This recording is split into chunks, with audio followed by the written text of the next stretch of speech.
Well, this week on Dateline Schools, we're pausing to recognize the educational leaders in our communities, those members of the school boards here in St. Clair County. And to tell us more all about it, my special guest is the president of the St. Clair County SCCRESA Board of Education, Mike McCartan. And Mike, what are the requirements that kind of come into play that make up for a good Board of Education member here in our county? That's a really good question because I think in some cases people run for school board positions and not really understanding what the role of a school board member is.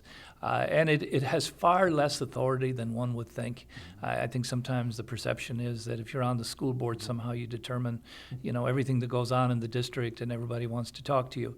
You're a member of a group that has only authority when it sits together. It has no authority outside of that room, and so that's a little bit different.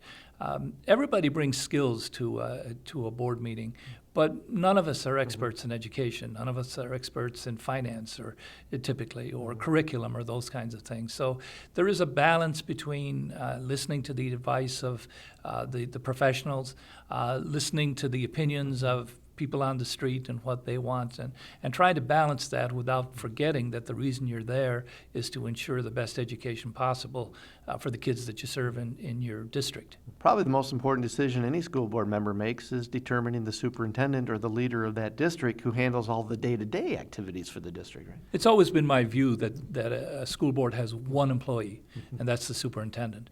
And that's who you hold accountable for, what's going on in the district. It's not our job to go into a building and interview the principal or the teachers.